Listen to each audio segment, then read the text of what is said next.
my philosophy is, I hear you. Humans are not deterministic. AI is not deterministic. But let's say we want to go into that direction and we think that humans and AI can coexist in the future and we're going to create software. Then my philosophy is we need to move both parties up. We need to upskill both parties. Yes. We need to make our humans better so that they know what they do. And they need to use an AI solution. But we need to figure out what that AI solution is doing so that we can make the AI solution better. Let's say we add more training, or we add some more rules or skills or whatever we're going to call it in the future around that. But when we pick something up that the humans need to do better, we need to, again, upskill the humans in that area. Mm-hmm. So if we go into that direction, I still think that the machines are not going to win. I still think you need to upskill both parties. You need to make the humans better, more skilled, and you need to make the machines better, more skilled. If that is out of balance, if the humans are better than the machines, it's not going to work. If the machines are better than the humans, it's not going to work. You're going to have crappy code. But you need to push both sides forward. Otherwise, and they need to be in balance. Otherwise, it's not going to work. I'm 100% convinced about that. The question is, who can do recursive improvement faster? That is just one example. That's what we're all doing. That's what we're all doing. And by the way, to your point, Matthias, I don't think it's really going backwards. I think we need to go backwards a little bit because we went too much forward in the non-deterministic way. Again, we need non-deterministic parts of AI for that iterative, for that creative part, but we need to ground it with something deterministic. I'm not saying that all AI should be deterministic. I'm saying that we need, to your point, it's that balance. And right now it's out of balance. So yeah, it might feel like moving backwards a little bit by introducing some determinism.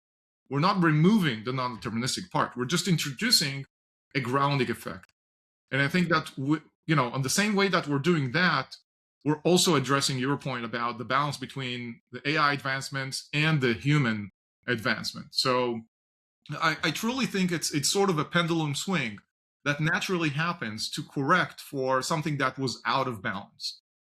So again, and Andre, I'm with you in the non-pro-human side. I think that there's a lot of opportunities that we can remove humans from.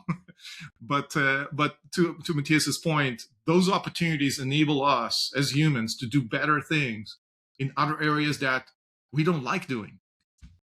Ian, what you're essentially saying is you need to find the right LLM or the right solution for the right problem. If you have a problem statement, I need to make an application in Java and it's a banking app. At that point in time, you need to look, where can I find skilled humans that know which LLMs to use with what rule set to create the right banking app? That is the best ROI that I will get. 100%. If I need to make an home automation app for my own home here, I can just let it run and let whatever LLM make an app, and it's going to create something which is highly insecure, but it's on localhost 8080 and I'm just fine. So I think it's finding the right solution for the problem at hand. But is that what you see now, that we need to teach developers, or we all that's working with LLM, like you need to find design what you're building, like, is this really sensitive? Is this data, what am I holding? Like, where am I running this? And then also choose the LLM for you that can help you. And then different LLM, maybe one that will coach you when you plan it, and then another one that apply it. Is this the knowledge that we need to upskill ourselves with now, or?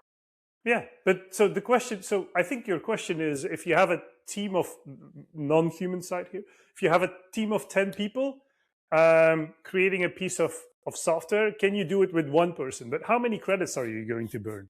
Maybe you're going to burn credits the amount of 2 people. So that means that you're paying 3 salaries instead of 10. That is efficiency.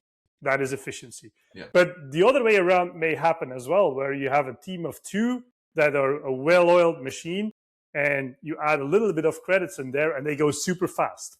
Okay, if you would replace one with a little bit of credits, they're just going to make a gigantic mess that you need to clean up later. So I think it's finding the right balance again, like what is the problem at hand, and then let's figure out the amount of humans, the amount of machines, and then the complete picture.